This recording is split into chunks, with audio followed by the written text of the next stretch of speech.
Hello, everybody. Happy Friday. Thanks for being with us for this workshop today. My name is Ashley Jones. I'm the Managing Director of Community Programs here at the Venture Center. And today we have a really awesome workshop. It's all about hardware. And today we've got Torence Lu, who's with Spanner. He's their co-owner and director. This is a product development company. And also Scott Zenker, Harry's Chief of Staff. So thanks to both of them for being with us. And we'll get to them in just a moment, but just want to go over a few things today. Today's workshop is going to talk about all things hardware.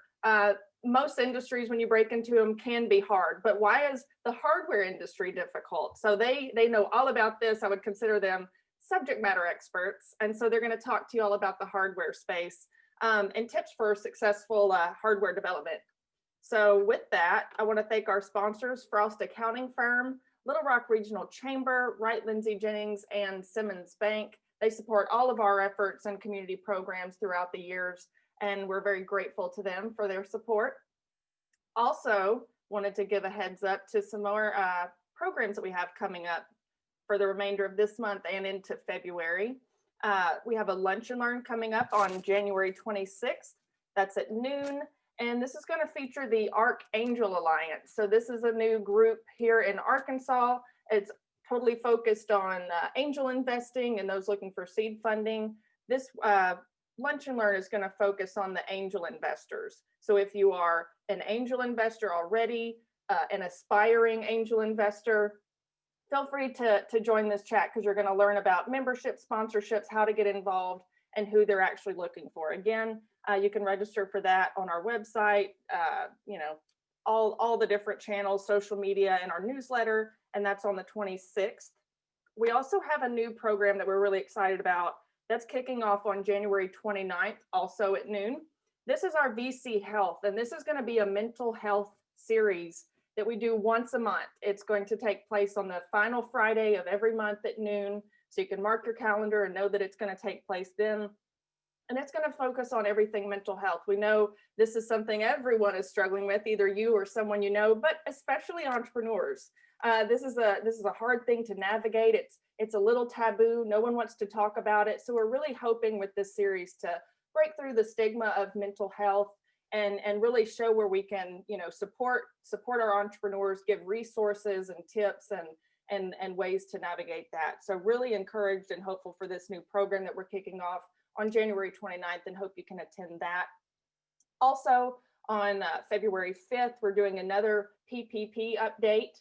And so we're going to talk about all the updates to the loans and grants being offered through this PPP program. And so we're going to have Edward Haddock with the SBA, a few different lenders to answer your questions, and also some CPAs for those that have financial questions as far as taxes and how does this all relate together. So we'll talk more about that on the 5th, and a host of other workshops and programs coming up. So stay tuned. You can follow us on Facebook, all of our social media channels, check out our newsletter, sign up there, and look at our website for all the upcoming programs that we've got. But we are here today for this hardware workshop. Did want to make one last notion that if you have a question, we want this to be extremely interactive. There's a chat feature at the bottom. You can always hit that chat button and type in your question. You're also able to unmute yourself and ask your question that way, raise your hand, and they can answer and respond that way. So without further ado, I'm going to go ahead and turn it over to Torence and Scott. All right, thanks for the introduction. It's actually great to hear about all the stuff that's going on, that's put on by the Venture Center.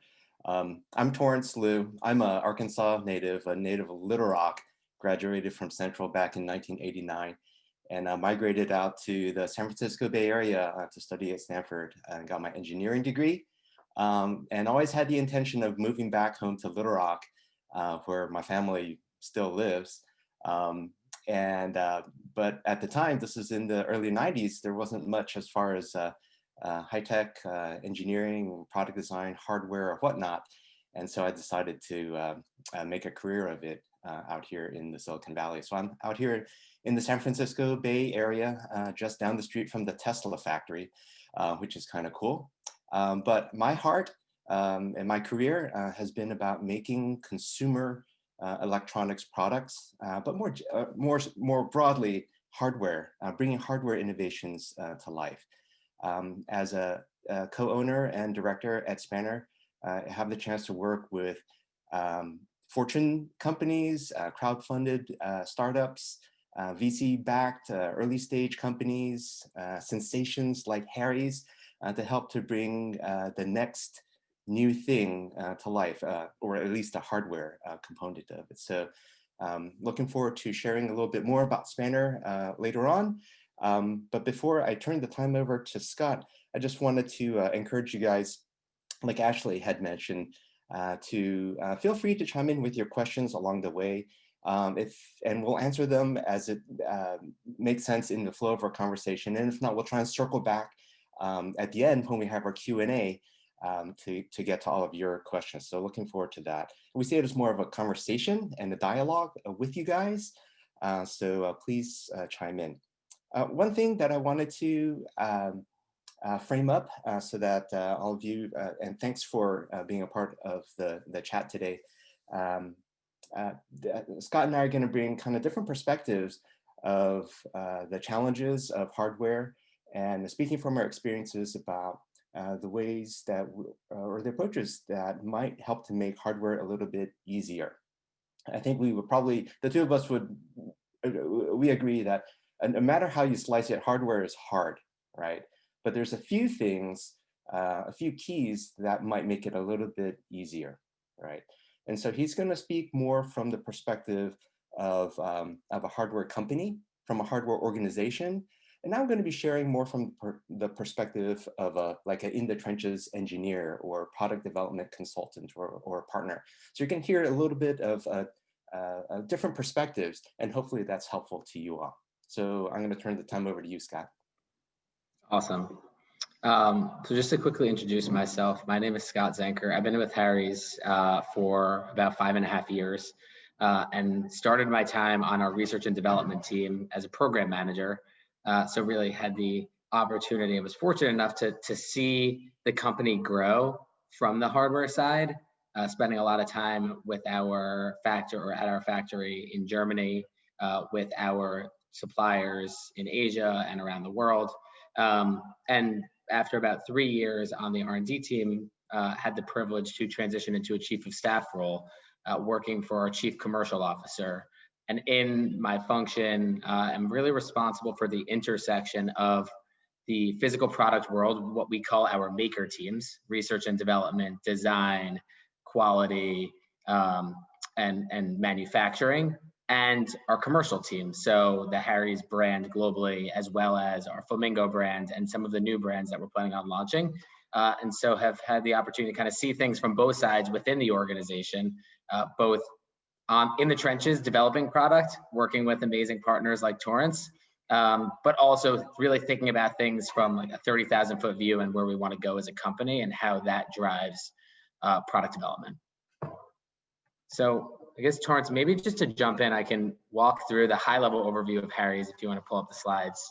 These are meant to be just some guides that we can follow along. So if you go to the next slide, just for those of you who aren't fully familiar with Harry's, we are, let's see, and these slides are focused more on the Harry's brand specifically, but actually Harry's Inc. We have the Harry's brand, which is a men's grooming. Sorry. No worries. Yeah, we have a. Yeah, this is a. let me reshare. All right. I'm all good. I can do it without the slides too. Anyway, we have our Harry's brand, which is a men's grooming brand. The Flamingo brand, which is a women's body hair removal brand. And then we also recently launched a brand called Cat Person earlier this year, which is a cat care brand. Cat parents are second-class citizens, at least in terms of how they are serviced for products. And so we thought there was a really great opportunity to launch a brand kind of around that interesting insight, and are planning on building a bunch more brands and redefining ourselves as a next generation consumer packaged goods platform. And I think what makes Harry's unique is we are a startup, or we're a startup, but also own our own manufacturing. And so on one side, we have heavy investment on our engineering, web engineering front, but also very heavy investment from a manufacturing side. And so our product portfolio, if we can go forward a few slides, we have men's manual razors. We have shave gel and shave cream, face wash and face lotion, and recently actually launched into the shower with our body wash and our shampoo, and actually launched last week our antiperspirant and deodorant suite. And so this is all helpful visuals, but I think before I pass it over back to Torence, I wanted to just share some high-level learnings and observations from my time kind of working within the company and how we think about hardware. And number one, as Torence mentioned, hardware is hard. And I think like the thing that I want to highlight for everybody here is you need to expect the unexpected. When thinking about launching new products, when thinking about bringing something to market, the easier you think it is, naturally, the harder it actually is. And so just with that mindset, the entire, yeah, exactly. Hardware is Hard by Torence Lu. That's going to be his next book.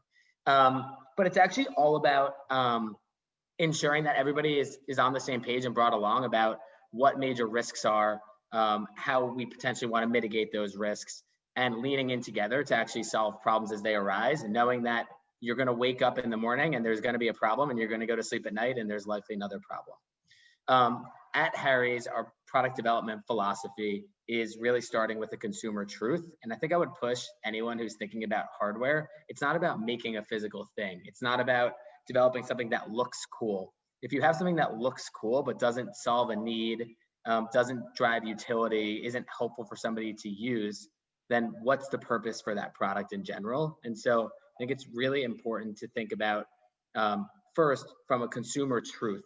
And so for Harry's specifically, the consumer truth around the Harry's brand was buying razors is really complicated. You have to wait at the drugstore for somebody to open up the lock box for you to get your razors. And then once you get your razors, you spend $5 per cartridge. And so everything around the Harry's brand and our development is about convenience. It's about quality at affordable prices. And so as we brief our physical products and move through the process, it's about making decisions, not isolated, but actually making decisions that ladder back to this overall philosophy of getting up every single day a little bit better.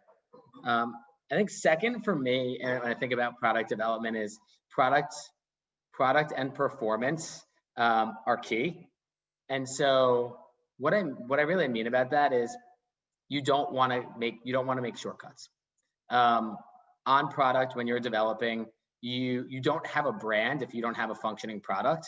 And so really understanding the goal and the role of a product in your portfolio, you don't have to develop everything to be the best thing ever created. And we all know if you've purchased a product, you can buy a $100 version of a product, a $50 version of a product, or a $1 version of a product. And each one of those comes with its own value proposition. And you need to understand how that value proposition plays into what you are trying to make. And so tactically for product development, what I find to be sort of most impactful and important is thinking about the goals of that product, developing a robust development plan. And I think my quote for this is, there's no such thing as MVP on hardware. For those of you who are sort of familiar with software, it's like, what's the minimum viable product that we can go to market with? If there's anything that we've learned in our 7 years as a company at Harry's, is MVP is basically trying to launch a product and then redeveloping it all again and launching it again in a few years. And I can go more into that if anybody has any questions later. I think third, kind of against that MVP, is you need to have a mindset of constant improvement.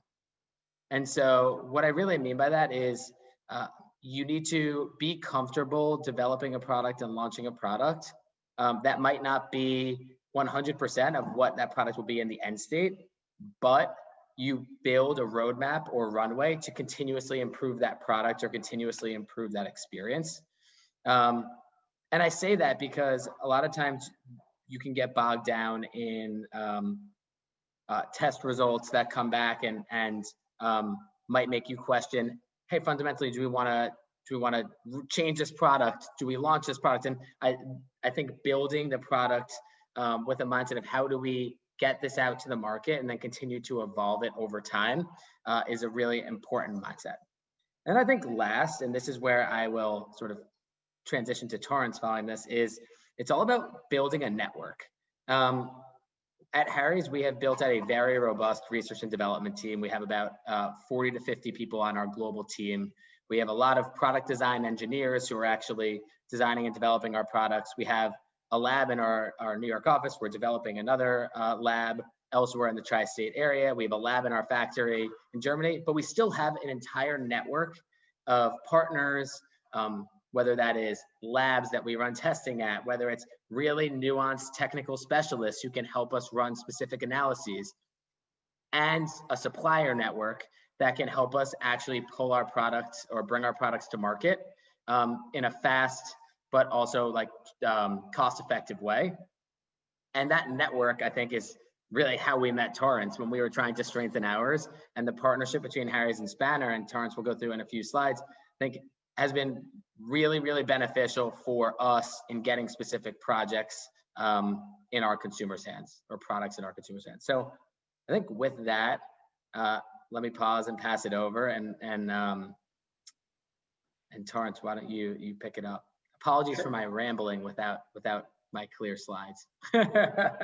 No, I got to tell you, you know, you and I forget how many years we go back, and your rambling is gold. I've learned. I'm sitting here writing down these notes here because, you know, what you say, I totally identify with it, and I can only imagine for someone who's kind of at the maybe coming up on their first hardware venture, that there's a lot of nuggets of wisdom that you got here.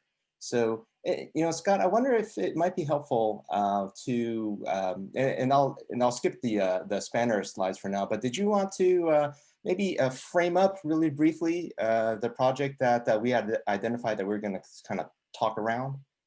Yeah, and maybe I see the question there, maybe I'll take that question after in when we go to the Q&A, if that's all right. But yeah, so this project, in addition to the Harry's branded business, we actually have a private label business where we develop white label razors for drugstores, discount retailers, and other partners globally. And so we came to Spanner with a brief to basically replicate the handle on the left for one of our partners into the handle that you see on the right. And I think what's really nuanced about this project for us was there were very clear manufacturing requirements as we wanted to manufacture this product in our factory in Germany. There were very clear cost requirements as this product needed to hit a very specific cost target in order to make a business case work. And then there was a bunch of component requirements as we thought about the previous system and how we could leverage some technology, both on the cartridge and then on the mechanism, and Torence can go through this, on how we actually connect our mechanism for our existing product to a new product and reduce lead time and complexity within the development process. All right, that's great. So so this is going to be the project that I'll speak through. But let me back up just a second and just help those of you who maybe aren't familiar with Spanner. We're not as big a name as Harry's, maybe one day in the future, right? But Spanner, we're a Silicon Valley product design engineering firm. Again, we help to bring hardware innovations to market. We've got clients all up and down the business spectrum, from Fortune companies, all the biggest tech titans you can think of in Silicon Valley are our clients, and then a lot of up and comers, Kickstarters, crowdfunders, whatnot. I'm very pleased and happy to have a couple of clients back home in Arkansas, but we also have clients around and partners all around the world now. And so really blessed. We're a team of about 15 people right now, I think, and our growth continues to look super promising. So yeah, but our home is out here in the Silicon Valley, but we'll go to kind of wherever we need to. And these days with the pandemic, it's easy to be anywhere right now. So, you know, a couple of slides or images here help to, at a glance, describe the sorts of products perhaps that Spanner's best known for. And you'll see, they're smart products of some sort with electronics and connectivity or whatnot.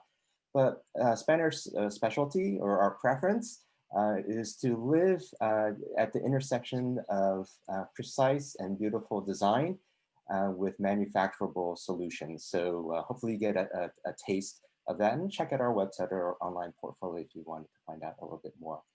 One thing I wanted to mention is that every client is different because every product is different. And so any sort of engagement, when somebody comes to us and says, hey, can you help us to, we saw you help Harry's with something, can you do the same thing for us? And the answer is yes. But the exact roadmap is going to look a little bit different because the end result, the output is going to be different. Maybe what you are looking for is some renderings of a product so that you can raise funds.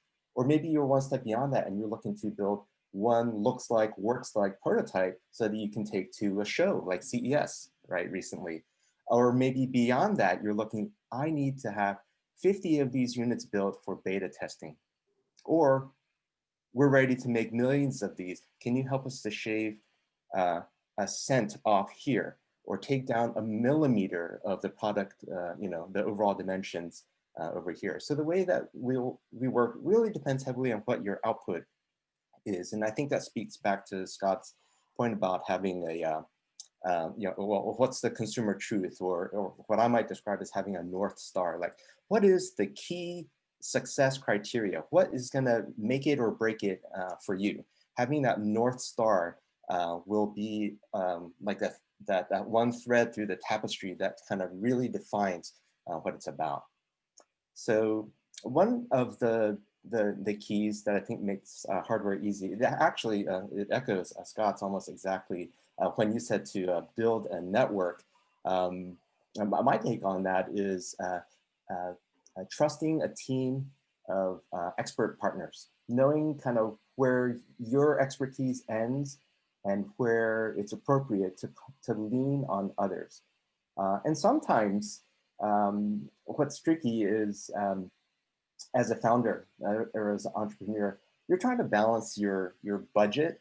You're willing to put in, triple digit, hours, slaving away at your hardware innovation to bring it to market.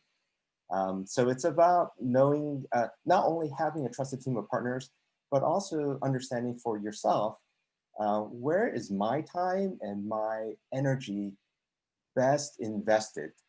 You could be spread out too thin, but where can I be best invested? And also, how do I make sure that by doing so, that I'm giving the best me to the people who are depending on me to bring this product to market? So at Spanner, we often talk about product development being a journey, with the key word being development. Stuff is going to happen. Curveballs are going to come your way. You just don't know what they are, but you have to get moving. It's like you have to start driving your car before you can really steer it anywhere. So, and at Spanner, we see ourselves as a guide, connecting you to partners, executing the engineering work, advising strategically, and kind of getting down dirty in the trenches as well. So with this particular project, as Scott had described, there were some very, I'll say the fences were very clear as far as kind of what the success criteria were. So right away, our understanding, we had a North Star, right, to get back to that point. My 27 years now, doing high tech, I've heard so many people talk about this. Every product, you're trying to balance three things. Schedule, like development schedule, how fast you can get something to market. So schedule, cost, how much are you willing, what's your budget look like? And also, what is the product cost going to be? So schedule, cost, and features. What are all the things that you could throw into it versus, what is more along the lines of MVP, right? And so, of those three, generally heard you can only pick two. So you have to decide which one of those you're going to have to sacrifice. Are you, if, time to market is another way of describing the schedule. So usually time to market, costs, and features, pick two, right? So if you want to get to market fast, then you're going to have to accept that maybe your development costs are going to be a little bit more. Or if you want your product to be super feature rich, you're not willing to sacrifice any features that you had at the very beginning, then it's going to take longer to bring your product to market. And so it's a constant trade-off. And so having a North Star of understanding what is the product, and then also what are my business objectives? Am I trying to get to market quickly and establish a beachhead against the competition? If that's so, then it's worth the extra effort or worth the extra cost up front in order to establish your brand. Okay, so. Yeah. And I think just to answer, Molly, to answer your question here, like on how do you reconciling the idea there's no MVP and how we're getting paralyzed by perfectionism? I think it's a great question. And I think it comes down to having a very clear, Torence says North Star, I think an action standard to launch a product. And so I think what we talk a lot about at Harry's is what's the testing plan? What's the action standard? What criteria does this need to meet in order to launch? And a lot of times, and I didn't necessarily do a great job explaining what we consider MVP. A lot of times, like an MVP is all about cutting corners to achieve the schedule. And what ultimately happens is if you're cutting corners to achieve the schedule, you will be burned potentially in one of those areas that you are cutting. So for example, on razors, before we were going to launch a new handle, there's some testing that we would do potentially to look at the brake force of the handle. There's testing that you would do to potentially drop the handle and understand if you drop it, is there any damage to the cartridge that you're shaving with? Is there any damage to the interface? If we said, okay, we need to cut 12 weeks out of this timeline, the way that we're going to cut it is by cutting these 3 tests out and by cutting a consumer test out before we launch it. What we have found is there is a correlation to cutting corners and finding out that you have issues when something like hits the market or when you're getting very close to something hitting the market. And so I think the real answer there is perfectionism is possible, but you need to clearly define what perfectionism is to you. I think it would be a very bad idea to go into a product development project saying, let's just make a thing.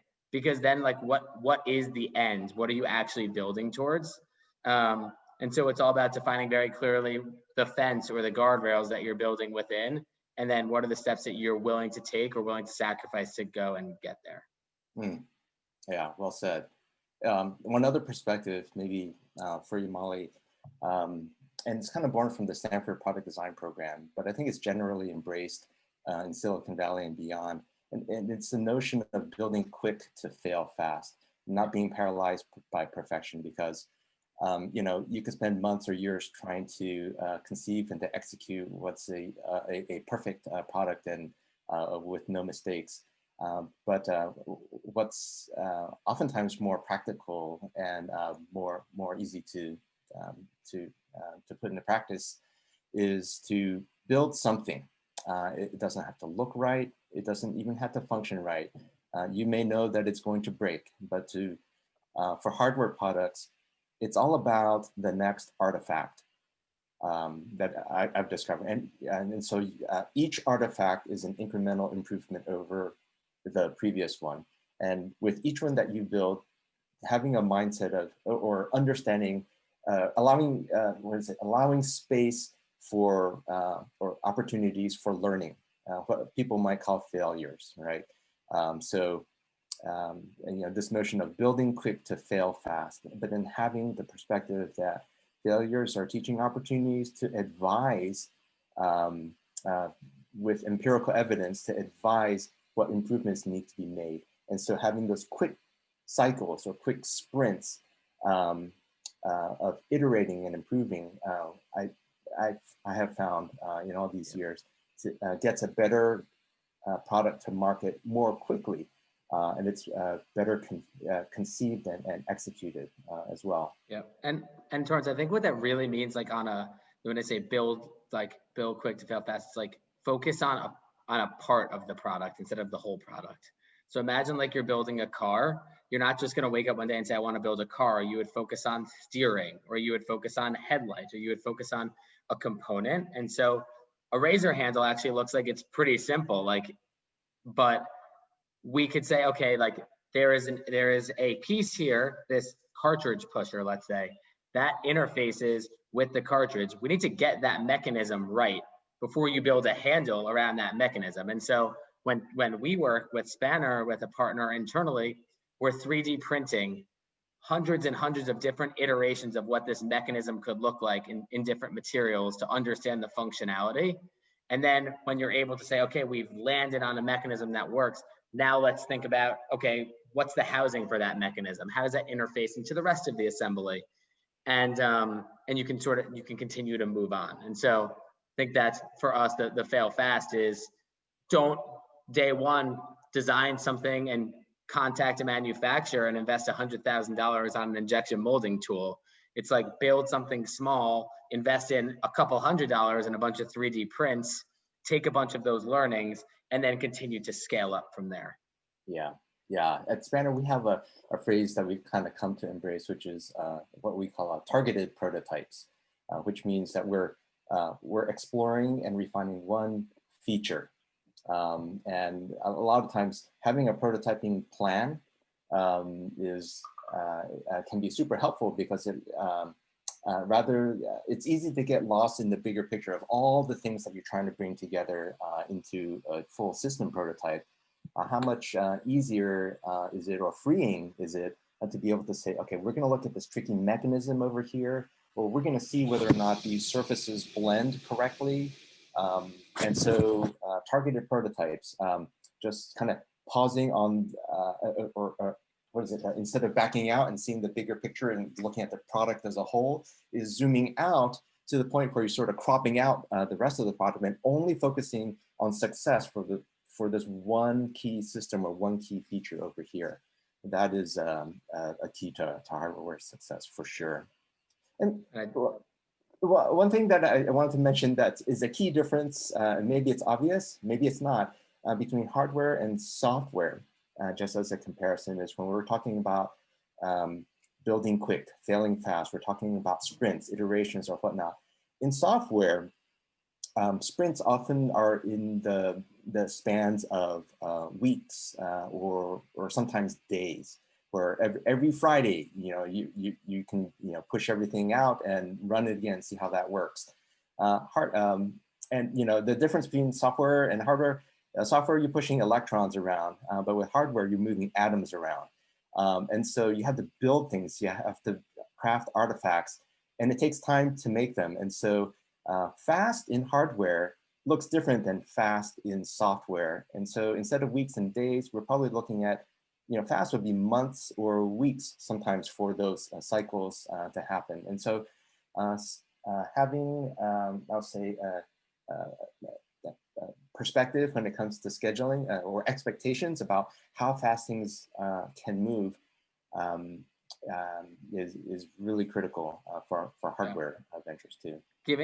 And now I think just quickly, and then I saw there was another question, giving a bit of an internal lens from Harry's and some of the like conversations that we often have is, we want to create a new product, and there's a great brief and a business case of why this product makes sense, what's the consumer insight, as I mentioned, how this sort of continues to evolve the Harry's brand. And then it's time to talk about the timeline. And some of the conversations actually in the timeline are, oh, why is the timeline so long? And so this is my age-old, we had a presentation that we had created. It's called, It's Not Just a Handle, because we would constantly be told, why does it take so long? It's just a handle. It's just a handle. And we're like, let us dust off our presentation for you on why it's not just a handle. And it really like helped to explain why hardware takes time and why it's worth that investment. Torence, to answer the question that just came in the chat about design for manufacturability. So I think I have a unique perspective, I think, from the Harry's POV. Early days, a lot of what we were trying to do is get products to market.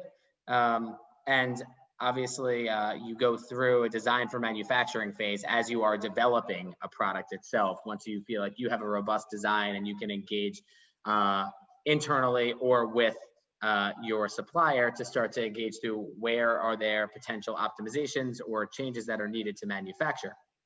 But more broadly, there's a bit of like a mental like paradigm shift over time, I think, in that early days, it's all about design, cool products, getting it to market, speed. And then at some point, the dynamic shifts a little bit, which is it's about doing all of that, but with a keen understanding of how we can actually optimize that for manufacturing. So how do you bring manufacturing up to the forefront of design to ensure that you're not only designing the best product full stop, but you're designing the best product with considerations of how that product can actually be manufactured. And so I think from the Harry's team, what that has meant for us is actually like beefing up our internal engineering function and having more expertise on the manufacturing engineering side, having more expertise on the tooling side, so that we can leverage that expertise as we are building a product instead of thinking about development sequentially and getting manufacturing feedback when you're further down the path. But does that, do you have any other sort of specific questions related to design for manufacturability? Because happy to chat there. And it's definitely something that we talk a lot about at Harry's now too, especially in razors, which are such a high volume manufactured good. Yeah, I see the thumbs up there. Yeah, I think you spoke to it pretty well there. I think, one other thing that I might add when it comes to design for manufacturability is it's there are many times where we first engage with a client or having a discussion about a potential engagement, and we'll see a prototype of something of what the product is. And I built one, and I'm ready to go to market, right? Because I built one, therefore it's easy to build 1,000 or 10,000 or 1,000,000. And there's, I guess, a little bit of there's a big canyon between being able to build one versus being able to build many hundreds or thousands. And accommodating manufacturability considerations is one of those things. Something that's 3D printed has very different tolerances, materials, performances, than something that's injection molded, with beautiful textures, tight tolerances, etc. And so, and then also when you're building one and you're building it in your own garage, you're not thinking about, well, how many seconds does it take to assemble this, because my time is free. But when you're paying a contract manufacturer, by the hour to handle your inventory and get volume flow of product through, then you're very concerned about whether, how thick is this part over here? How easy is it to align the top to the bottom? How can I get rid of one screw? How can I make this part 1 gram lighter? Things like that. Those are all, and there's so many more considerations that are designed for manufacturability, but thinking from the beginning about how in the end this is going to be manufactured will put you on the path to success. And related to that, another difference between hardware and software is that it's super capital intensive. And if you don't know what I mean, Harry, I'll call you Harry. Scott can tell you all that, well, maybe he won't, maybe you shouldn't. The amount of non-recurring expenses that that you budget for each year for tooling and fixtures and jigs and, all the capital that goes into bringing a product to market. You're like, oh, this is a 50-cent, handle, or a dollar piece here or a nickel piece there or whatnot. But hundreds of thousands of dollars needs to be allocated for tooling so that you can achieve the cost advantages once you get to market. So there's a huge upfront cost that is a surprise to many entrepreneurs. So because hardware is capital intensive, having always kind of a fundraising, networking. So, we talked about having a trusted network or partners. some of that has to be also always looking for opportunities to raise funds, because curveballs happen, development, emerging issues, like you're seeing here, will pop up, some sooner, some later. So schedule accordingly, budget accordingly. When you build a house, it's not just going to cost, X, or whatever your contractor quoted you, but that there's going to be issues. And so you need to budget beyond and the house is hardware. So for your hardware product, do the same thing. All right. One last thing that I wanted to mention, well, I guess you can sort of see on some of these slides in this hardware overview here, you can see some of the date code of some of the original files that Spanner had worked on. This is July of 2017. And so by the time we got through all of the design work together, and we were ready to go to tooling, we discovered something about 2.5, almost call it 3 months later, right? Where we had integrated a lot of design for manufacturability feedback already, but there was one thing as we were doing the tooling analysis and the mold flow that we discovered that this area here at the very end is going to end up being having some cosmetic issues. So we need to come back and execute a design revision. And then about a week later, now there was another discovery where we made a targeted prototype of the handle. This is in parallel with moving forward with the design for manufacturability details. We discovered that when we changed this profile here, now this cartridge pusher, when it's activated, could touch off and interfere against this inner cavity there. So we need to come back and clear it, but just by, I think, just a millimeter or maybe a fraction of a millimeter. And it just goes back to the point that curveballs are going to happen. Hardware is hard. Hardware development is full of developments. And so having a trusted team, planning accordingly for it, and whether it's schedule or budget is, those are some keys. One other thing that I've learned through my time working with suppliers is, it's a very interesting dynamic where suppliers is going to be responsible for manufacturing these goods for you, and the goals or incentives for you as a company versus a supplier might not always line up. And some of the feedback that you might get is how to make a less complex tool, how to make de-risk something that potentially could go wrong later in manufacturing. And so when you work with suppliers, and I don't know, for those of you who haven't, it's about asking questions to understand whether or not the feedback you're receiving is feedback that actually is a complete showstopper, or is it feedback that you can take or leave and understand the risk and move forward. And so those conversations are always really important to make sure that you are pushing in the right way to actually learn the intent of the feedback instead of the feedback for feedback's sake. All right, it looks like that we're, Scott and I were really looking forward to the Q&A. That's how come we wanted to open up the chat right away so that the questions could come in. So let's take a look. I think we got to the design for manufacturability question. Thanks for asking that. Any examples from electronics manufacturing? Oh yeah, there's, at Spanner, almost all of our, I wouldn't say almost all, but the vast majority of our products have some printed circuit board in it, some power conversion, Bluetooth, Wi-Fi, some antennas, light pipes, this and that. And yeah, I think that many of the keys that Scott and I were talking about do apply as well. I think having a well, you know what? I wonder if I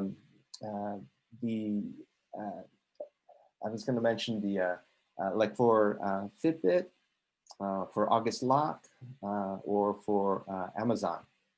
There, 3 different types of companies, 3 different types of products. Well, actually, you know what? I should pause and to clarify.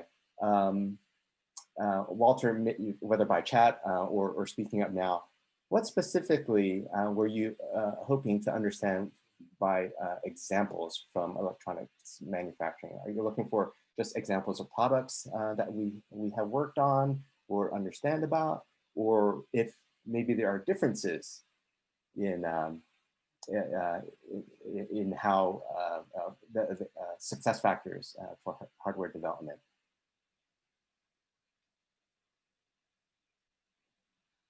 We'll tell you about, maybe we can look for that clarification to come through. Oh, here, you got it, Torence. There we go, design process. Okay, got it, yeah. Well, I'll tell you this, for me at least, and to clarify, at Spanner, our core focus is, and expertise is on mechanical engineering as it comes in from industrial design and seeing that all the way through to manufacturing. We don't have any hardware engineers on staff ourselves, but we work with all the best partners here in the Bay Area and beyond. And so for me, it goes back to the point of being able to have a trusted team of subject matter experts and leaning on them when the time calls for it. So yeah, that's an area where I welcome a follow-on conversation with that, but I'm not in a position where I can speak directly to a lot of the hardware specific challenges, electronics, firmware, RF, radiation, etc. But maybe we can take a look, Mimi, at your question. You know, how do you establish a budget for a product idea? You know, where do you start? And you know, a lot of that goes back to, well, where's it that you want to end up, right? You know, the start of every journey is obviously influenced by where it is that you want to go. And again, are you looking for a quick prototype? Are you looking for some units to test with? Are you looking for something that will go to, you know, are you looking to build tens of thousands, millions, perhaps? And is your end goal to have one product so that you can have something to license, to raise funds? You know, does it have to be functional or does it have to be cosmetic? Because for a trade show, many of our clients will go with a cosmetic model, and then through the magic of cables and wireless whatnot, have the demo actually occur with some other engine underneath the table or behind a curtain, sometimes literally behind a curtain.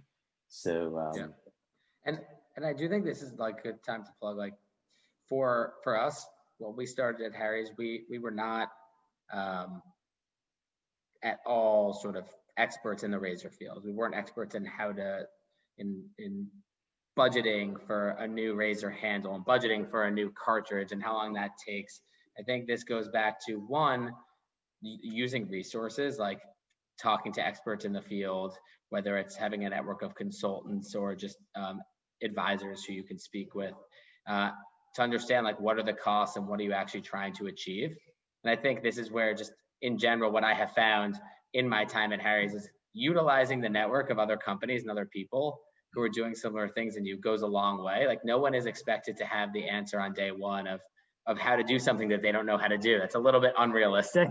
And so it's really, I would push everybody to use the network and take advantage of like LinkedIn, talk to somebody who works in a similar industry. So for Harry's, we're not going to go call up someone at P&G or Gillette, but maybe talk to someone who works at Colgate who understands toothbrushes. It's somewhat similar, or talk to somebody who works in high volume manufacturing where really tight tolerances are necessary. So maybe something in like a medical field or the biomedical field for us, and just develop an understanding of like what the processes, timelines, cost looks like. Because I don't think that you're expected to know that up front on your own. Yeah, and I think that sort of speaks to the importance of, I think earlier when we were talking about having a trusted team of subject matter experts, that also includes the advisors that you have on your team. Folks who aren't your employees, folks that you're not necessarily paying by the hour as part of your extended team, but folks who are committed to your success, I don't know if they're shareholders or whatnot, but having an advisory team that has specific experience related to kind of what your objectives are is super critical. And I guess that seems sort of obvious, but sometimes the determination, the grit, and the drive of entrepreneurs and the can-do attitude sometimes can blind ourselves to the fact that, you know, I need to lean on someone and I need advisors. So having the humility to have a strong advisory team is another key to success. I think to look at Ashley's question, when it comes to features and improvements of a product, how do you decide which feature improvement to tackle first? For example, aesthetics, customer suggestions and issues, etc. That's a great question. And I think it is for different, I will say for different companies, it definitely looks very different. I think for the advantage of a company like Harry's and Flamingo and Cat Person is we are direct to consumer led businesses. And so while you can find both Harry's and Flamingo at Target, Walmart, basically we are almost fully nationally distributed in retail, our direct to consumer business gives us a direct sort of communication line to our customers where we can both proactively and actively speak with them and we can hear from them. And so it's a mix. I think when we think about the product features, of course, there are requests that come at various stages and early on, there are probably more requests that come in volume for products that you don't have than as you move forward, just based on making more products and answering those requests. But I think for us, our job at Harry's is both to listen to our customers, but also to understand what the trends in the market are, what the right opportunities are, and where we see, well, I would say for the Harry's brand, where we see our guy being underserved in the market today. And so if you start with where is he underserved, some of the places that he's underserved we'll learn through our customer experience channels. Some of the places he's underserved we'll learn by looking at the market and market dynamics and looking at categories that may not be pulling their weight. But there's sort of a variety of places. And I think ultimately what we then need to look at is what's the solution that we can deliver based on that pain point, and what does that business case look like? And the reason that those, I say and it's not one over the other is, of course, delivering a solution that meets a customer need is number one. But if there's one customer in the world whose need that meets, it's not really worthwhile. But if you just are constantly hunting for the biggest opportunities based on dollar size, there's no differentiated reason why we, Harry's, we, Flamingo, we, Cat Person should actually be the one making that. So for example, you know, there's a lot of money in building houses. We talked about building houses before, and like, there's a lot of houses there's a lot of places in the world that houses can be built, but just because building houses is a great way to make money doesn't mean that Harry should go build houses. And that's obviously a super drastic example there. But hopefully like strikes like the right chord in terms of the intent. I would love actually to see a Harry's house because the direct-to-consumer model, high design, good quality materials, Harry's house would be amazing. We actually do have a Harry's house in Eisfeld, Germany, outside our factory. It's what we named our company store, where our factory workers can get Harry's products, except it's Harry's House, H-A-U-S, Nice. But there is a Harry's house. You know, there's one thing Scott had mentioned about understanding your customer. That's one sort of a cheap way or free way of getting feedback is by looking at Amazon reviews of competitive products or similar products and just reading every one of them and start with the lowest rate, you know, the worst feedback first, and see if you can discover some themes about features that folks are clamoring for, because that can help to define what or influence your feature set. And then also, you know, from the best feedback, you can also confirm what are the things that people love the most that you want to make sure that you at least meet that and possibly exceed it. So that's sort of a cheap way of getting survey feedback. Yeah. And I would say on top of that, in terms of when you have a product and you want to test it, it's really important to test that product. Like for Harry's, we have very loyal direct to consumer customers that we could give a new product to test. But there's, whereas you can look at reviews to glean a lot of insights, when you're testing a product, you need to be very careful about who's testing that product and what's the intent, and not drive confirmation bias. So for example, your most loyal customers, giving them a product they've been asking for is probably a recipe to get overly rosy feedback.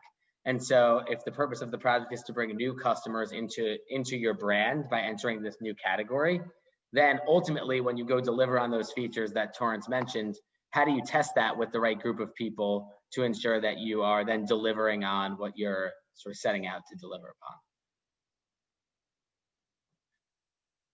upon? And then I see a question here for students and young professionals. What type of background degree would a company like Spanner and Harry's be looking for when it comes to employees?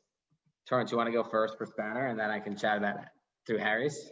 Yeah, sure. Well, first of all, one thing I didn't mention about Spanner is that the way that we staff our team of engineers is different than most other engineering consulting firms that have a few senior folks and a lot of junior folks kind of working at their direction. We flipped around the other way, where almost everyone has 25 to 35 years of experience, like myself, and we have a couple of junior engineers to support here and there on the corner. So, for folks who are listening who want to be part of Spanner, we are looking to grow our team, and generally we're looking for folks who have 5 to 10 years of experience. We're looking for folks who with a relevant either industrial design degree, mechanical engineering degree, or product design degree. We have 5 to 10 years of experience, preferably with consumer electronics design or similar types of products. But the key thing that we're looking for, or one other key beyond the degree and the experience, is also the humility to learn and a demonstrated track record of being able to work together in teams, communicating well, taking feedback well, being able to listen to customer feedback. When Scott comes with something, an emergent discovery, maybe it's last minute or somehow not expected, how do we handle stress with poise? So we're looking at background, and we're also looking at character. How about you, Harry's? I think for Harry's and all of our brands, we're looking for all different types of backgrounds. I think the really unique position that we're in right now is our brands are growing, our business is growing. And I think, like Torence, we look for backgrounds that are similar to the types of roles that we ultimately are hiring for, whether it's on the creative side or the design side or the product engineering side, or on the business side as an analyst or an insights or an analytics. I think the thing for us is we have very, very pervasive values. We have 4 values at Harry's, and they are all in all together. So it's about being a team player, sort of being team first instead of me first. Look left to find right, which is all about looking for innovative solutions, not just doing things the way they've been done before, but looking for new ways to do things. Embrace the mammoth, which the Harry's brand logo is a mammoth, a woolly mammoth. And we say embrace the mammoth, which is about being direct, both in positive feedback and in constructive feedback. So don't shy away from having conversations, but celebrate wins. And then improve always, which is all about, even in the best of situations or in sort of the worst of situations, how do we take these learnings, continue to improve and push forward? And so I think we test for those values pretty in depth during our interviews. Those are the values that I am rated against when I have my performance review. And so sort of beyond any specific functional expertise, I think really exemplifying those values is really key to anybody's success, getting in the door at Harry's, but then I think once you're in, finding like longer term success in the organization. But that's a good way to end. I think regardless of industry, those are great values to kind of stand by, whatever the industry. So thanks for that insight.